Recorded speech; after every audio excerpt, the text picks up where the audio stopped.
Assalamualaikum warahmatullahi wabarakatuh. Selamat pagi anak-anak semuanya. Bertemu kembali dengan Bapak pada pertemuan hari ini.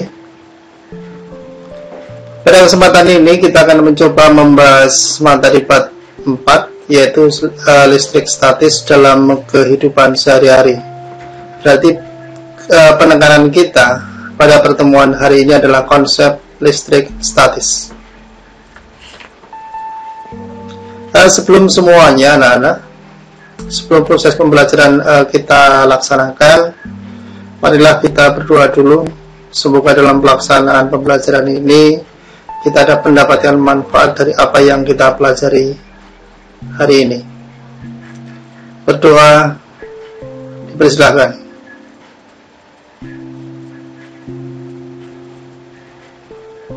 Selesai. Kemudian yang kedua, jangan lupa sudah Bapak siapkan presensi kehadiran. Silahkan kalian buka hyperlink di Google Classroom. Kita akan mulai pembelajaran di sesi ini.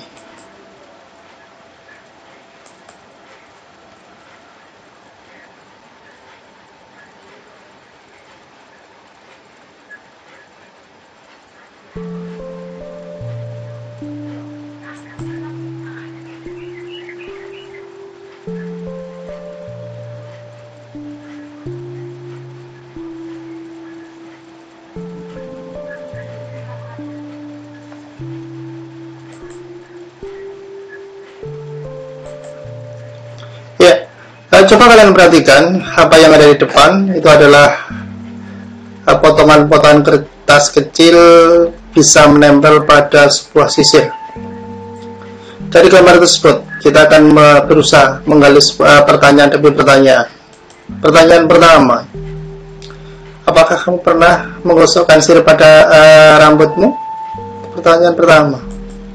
Kemudian yang kedua, kalau kita telisik lebih lanjut, setelah menggosok sisir pada rambut, apakah kamu pernah mendekatkan sisir tersebut pada benda-benda kecil seperti potongan kertas? Apakah yang terjadi pada potongan kertas tersebut? Apakah potongan kertas tersebut tertarik pada sisir? Bagaimana hal itu bisa terjadi? Kita akan mempelajari prosesnya, kita akan mempelajari materi awalnya pada pertemuan kali ini. Ya, kita awal dengan teori elektron dulu. Bahwa setiap benda terdiri atas molekul. Kemudian setiap molekul terdiri atas atom-atom. Ya, sekarang kalau tadi benda terdiri atas molekul, kemudian molekul terdiri atas atom, tinjauan kita ke atom dulu.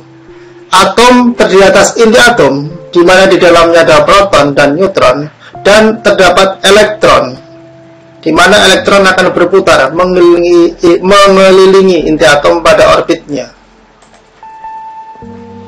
Proton itu bermuatan listrik positif, sedangkan neutron tidak bermuatan listrik, sedangkan elektron adalah bermuatan listrik negatif.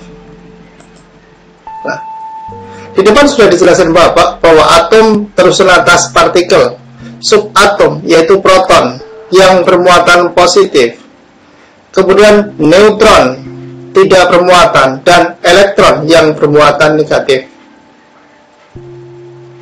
Inti atom tadi di depan juga sudah dijelaskan tersusun atas neutron dan proton, sedangkan elektron dia akan bergerak di sekitar inti atom.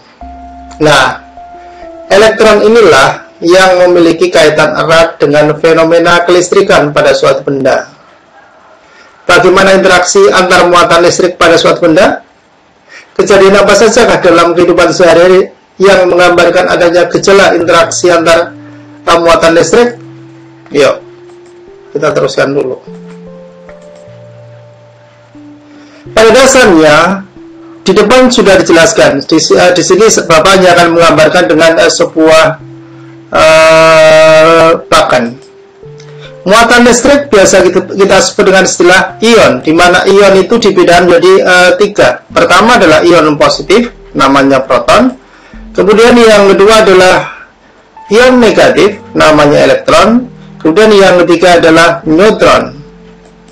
Dia tidak bermuatan alias netral. Nah, kita akan melihat sifat kelistrikan suatu benda. Di depan sudah ada 2 buah bola bermuatan positif. Sifat pertamanya bagaimana sih? Yuk. Suatu benda yang bermuatan positif akan saling tolak-menolak jika saling didekatkan. Lihat sekarang. Di depan itu ada 2 buah bola lingkaran dengan tanda positif. Kita anggap itu sebagai muatan positif. Kalau dia saling didekatkan, apa mungkin dia akan tolak-menolak? Kita lihat. Iya. Ternyata 2 buah muatan positif yang didekatkan akan saling tolak-menolak satu dengan yang lainnya. Kemudian sifat yang kedua, di depan ada lingkaran berwarna kuning dengan dikasih tanda negatif. Kita menggambarkan sebagai muatan negatif. Kita lihat sifat yang kedua. Benda bermuatan negatif akan saling tolak-menolak jika saling didekatkan. Apakah benar? Iya, ternyata pun juga seperti itu. Jadi suatu benda yang muatan negatif dengan negatif, begitu dia dekatkan, dia akan saling tolak-menolak. Dalam hal ini adalah benda bermuatan listrik negatif. Kita lanjut sifat yang ketiga. Benda bermuatan listrik positif akan tarik-menarik jika didekatkan dengan benda bermuatan listrik negatif. Kita lihat, ya, antara positif dengan negatif, kalau muatan tersebut saling didekatkan, maka akan terjadi gaya tarik-menarik. Sekarang, suatu benda netral dapat bermuatan listrik apabila terjadi gosongan dengan benda yang lain. Suatu benda netral dapat bermuatan listrik apabila terjadi gosongan dengan benda yang lain. Kita ambil suatu gambaran. Ya.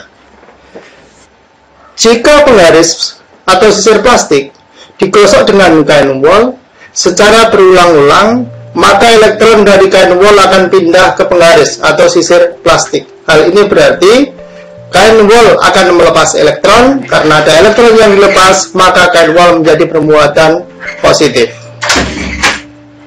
Kemudian yang kedua, penggaris atau sisir, dia menerima elektron dari kain wol tersebut, sehingga penggaris akan kelebihan elektron. Karena kelebihan elektron, maka penggaris tersebut menjadi bermuatan negatif. Contoh yang kedua, jika batang kaca digosok dengan kain sutra secara berulang-ulang, maka elektron dari batang kaca akan pindah ke kain sutra. Hal ini berarti batang kaca akan melepaskan elektron. Karena ada elektron yang dilepas, maka batang kaca tersebut kekurangan elektron. Akibatnya kelebihan proton.